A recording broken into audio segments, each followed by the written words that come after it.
الأذان.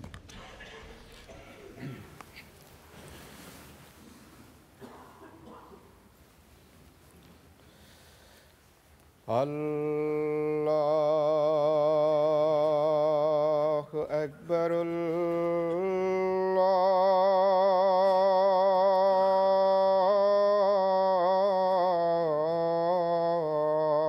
الله أكبر الله أكبر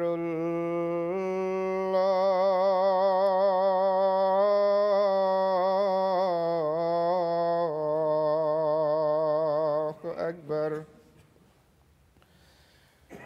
أشهد أن لا إله إلا الله. أشهد أن لا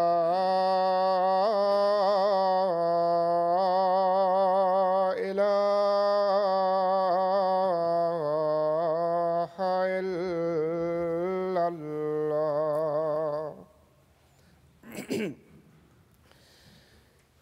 أشهد أن محمدًا رسول الله.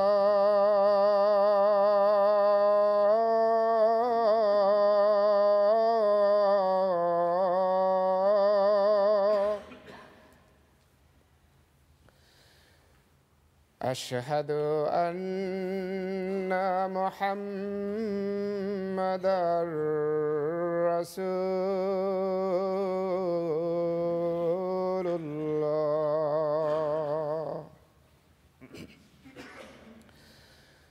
حي على الصلاة.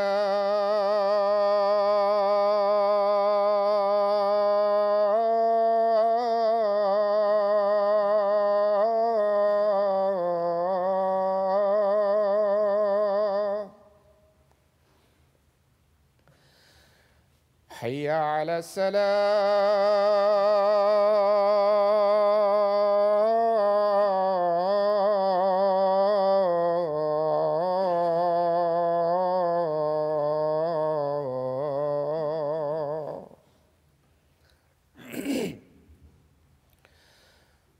حي على الفلاح.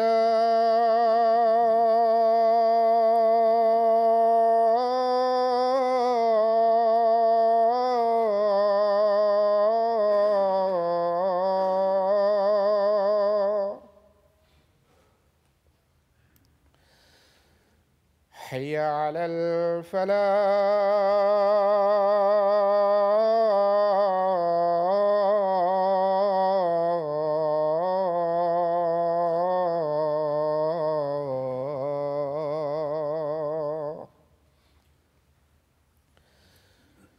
الله أكبر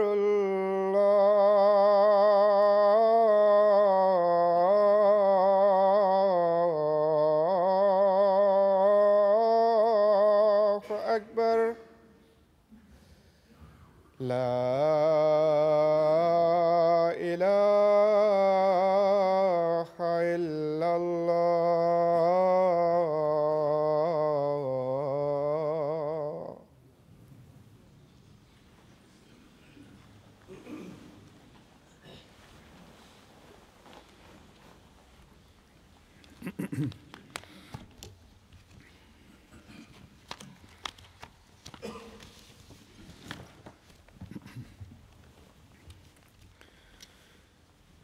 أشهد أن السلام عليكم ورحمة الله.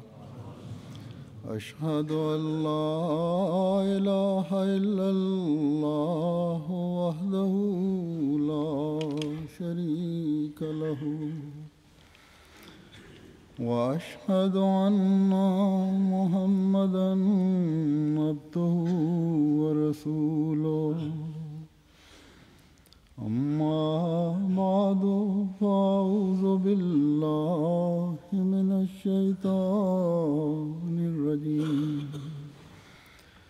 بسم الله الرحمن الرحيم.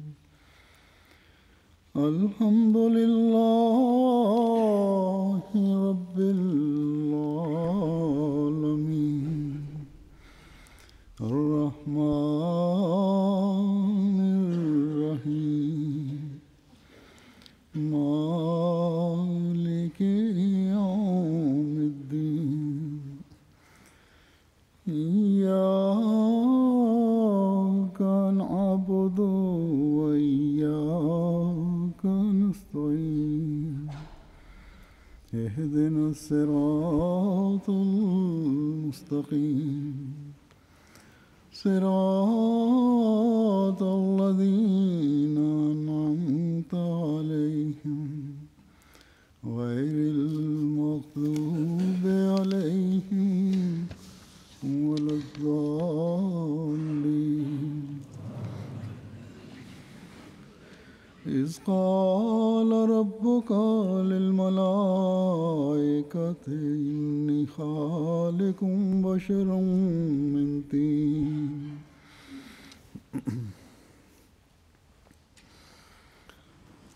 فإذا سويته فنفخت فيه من روحي فقعوا له ساجدين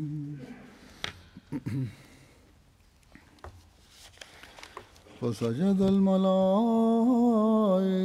كلهم أجمعون إلا إبليس استكبر وكان من الكافرين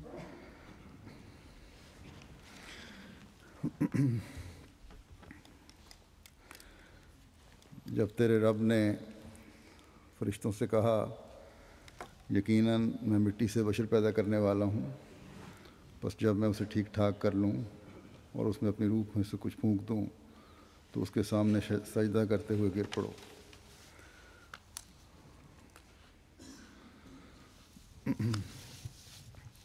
اس پر سب کے سب فرشتوں نے سجدہ کیا مگر ابلیس نے نہیں، اس نے استکبار کیا اور وہ تھا ہی کافروں میں سے۔